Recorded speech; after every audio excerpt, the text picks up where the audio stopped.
the association or the Attorney General's office will ask these attorneys to hold on whatever you're doing.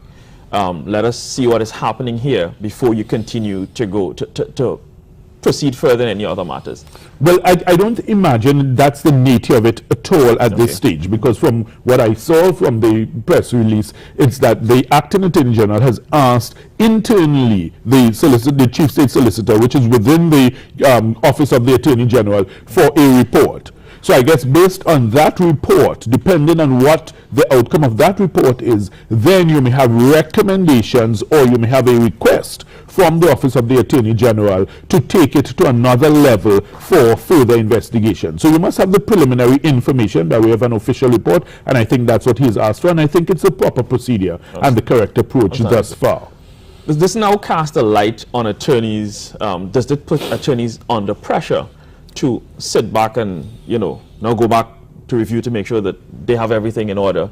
You said the automated system, which means checking the automated systems or checking in with clients to see who is here. Well, the point is, Leon, it's a reminder for us all as attorneys, or even for us all as professionals generally, because doctors would have the same requirements for them to be diligent in their professional duties. Right. Accountants would also have, so the thing is, it just makes us appreciate even more that with greater benefits comes greater responsibility, and therefore as professionals we have to understand that, look, there is a duty to the general public in terms of the profession and how we are viewed and how we conduct ourselves in a way that does not bring discredit or dishonor. And then you also have the circumstance where, for your own personal management of your practice or your firm or yourself, if you are practicing as an individual, you recognize that, look, there's a greater duty cast on you to ensure that you try as much as possible to dot every I and cross every T to ensure that when the record is reviewed, because the point is, none of us are perfect, but once you have proper systems and procedures in place and you try to ensure rigorous assessment and scrutiny of those procedures, and you try to ensure that your staff, the people within your office, you yourself, understand and follow those procedures, then it helps to eliminate a lot of the errors which can occur. And so anything beyond that may then now be a case of clear either negligence or willful default. So once you have proper systems and procedures, it helps to manage that entire process. Okay, regardless of what really comes out of this, whether they are at fault or not, we are not here to determine that. But do you think this will now force the Attorney General's office to review cases? It's a tough task. You're dealing with backlog. I know, but I think that is something that is actually very necessary. I think there has to be, in other words, this may be the trigger for it, that the Attorney General's office needs to go back and start doing some forensic examination of matters which have been filed against the state, because you've had a plethora of matters where people have, filed litigation, serial litigation against the state, and you have serial litigants who, make a business of filing matters against the state. Now, there's nothing wrong with that if your rights have been validly, if your rights have been infringed and you have a valid argument to bring before the court, and if you have validly given your instructions to the attorney and everything is above board, there's absolutely nothing wrong with that. But if it is that we are beginning to sense or beginning to wonder whether there has been a pattern of some attempt to maneuver or manipulate through the system so that you can ensure that circumstances which are not necessarily genuine cases, or where you don't have genuine instructions, and yet still you are able to now proceed to a judgment and costs recovery against the state, then I think that's something the Attorney General's office has to investigate. Because, in other words, as the guardian and custodian of the resources in the Ministry of the Attorney General, you have to ensure that you are not simply used as a victim of circumstances where otherwise it could be avoided if you do rigorous and diligent inquiry to ensure that the claims which are brought are actually claims which have some genuine basis. Let me put you in a hypothetical situation. You're in the AG's office, you're the AG. How far back would you do this forensic audit that you just mentioned? How far back would you go?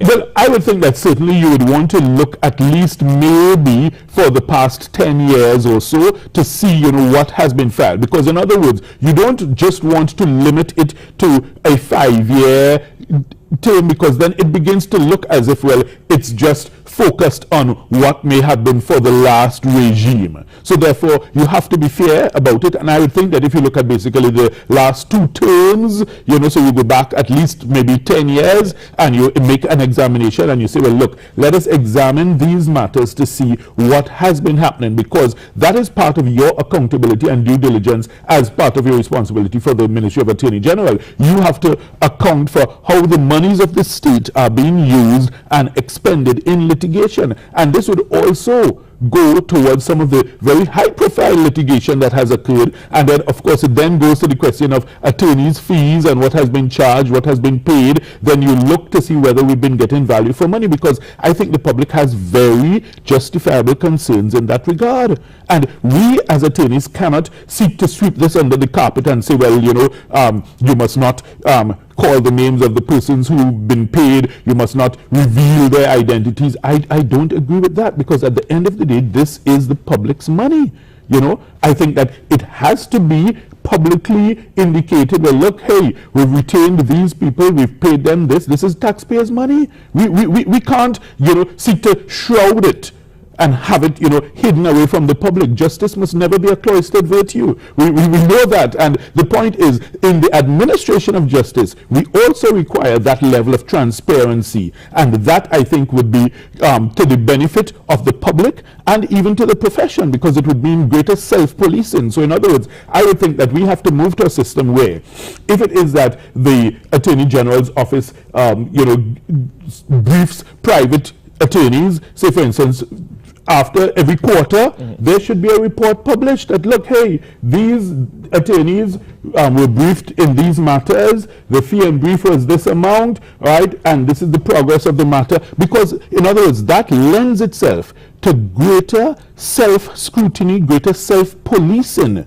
even within the profession. So therefore, we can all now be assured that, look, hey, yes, the state is getting value for money, because otherwise it ends up being a system of cronyism, partisanship, and, you know, a pat on the back, and, you know, you get a massive fee on brief, and then when you look at the results, you wonder, could it ever be justified? And these are valid questions the public is asking. As you go down that line, last Friday we spoke with Senior Counsel Martin Daly, and he was saying, based on the bill that came out when Attorney General Faisal Rawi said close to $1 billion was spent in legal fees by the Attorney General's office, he said we need to revert to the system of using the Solicitor General to go out there. Do you subscribe to that same view as well? I tend to agree with that, and I also think that what we can do is try to see if we can have some institutional strengthening within the office of the Attorney General, so that you have more and more attorneys who are, you know, of a more senior level, who are able to actually go out there and do some of the advocacy. Because I'm sure if we do a proper, honest, objective analysis, you'd recognize that some of the matters which have been briefed privately could have been handled by very competent attorneys working within the office of the Attorney General, who are there, but the point is, for other reasons outside attorneys are chosen, and as a result, you know, they are not, you know, given the opportunity to do the work. So therefore you have that circumstance occurring. But I think that if we do that, and you have that strengthened institutionally within the office of the Attorney General, then you can, of course, for heavy matters, you must have lead attorneys from the outside. But then if you have your younger attorneys learning, then of course that gives them that confidence, that ability, that experience, that, look, eventually they may be able to take on some of the senior matters within your department, and therefore you don't have that additional unnecessary expense. If it is that you have the capacity and capability within, then you don't have to brief it out externally. And also, I'm saying the Attorney General, Mr. Daly also spoke of the publishing of tariffs, saying, well, this is what government can afford to pay, so everyone knows who can take what, and going ahead. Well, I think that's also a good idea. Also, I think what we may have to look at is the question of maybe retaining private attorneys on a fixed contract, So in other words, even though it's somebody from the private bar, maybe there's an arrangement whereby for a monthly fee of, X amount, you say, well, look, you will do 3 matters, or you will do 4 matters, or you will do, 50 hours of billable work, or, 100 hours of billable work, that we can get the benefit of your experience for a fixed amount. So therefore, there's no question of it being a system of cronyism, because it's open, transparent. Everybody knows, well, look, this is the fixed fee that you are being paid, and this is what you are delivering for it. Basically, all it comes down to is a question of the public getting value for money. And I think that the present Attorney General has a unique opportunity here to actually set the standards and create a template for the future going forward, which I think would guide our distribution of briefs. And there also needs to be, I'll tell you this, a big area that is usually not touched upon: state enterprises and how they give out their legal matters. You have statutory authorities, how they give out their legal. So in other words, it's not just briefs coming directly from the Attorney General's office.